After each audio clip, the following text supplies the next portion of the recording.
There were a couple comments that this impact wrench was starved for air, and I think I kind of agree with that, with the way I had it set up.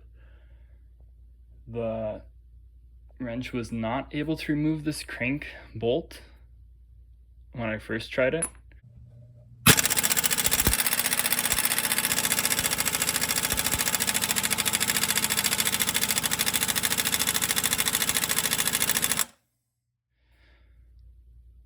And I think that was because the fitting I had here was too small.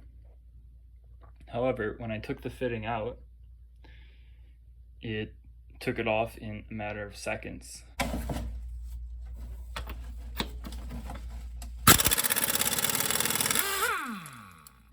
So I think the compressor is fine and the impact wrench works great. These were the fittings I had on the gun. Standard.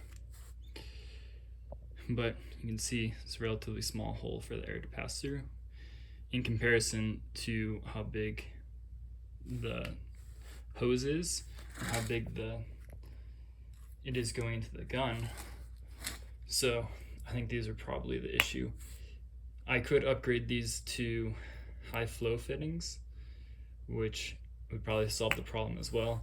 But I think I'll actually put them back on the gun because it worked fine for doing anything else I wanted to do. And if I run into something that won't take off, I'll just pop it off again. The full setup is a 21-gallon Centrifugal air compressor.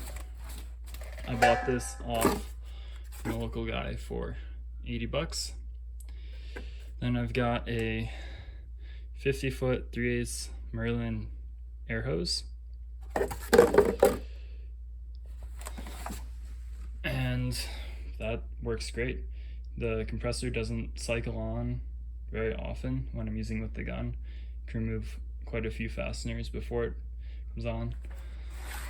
I also added an aftermarket air filter, brought it away from the tank a little bit to try and draw as much cold air as possible.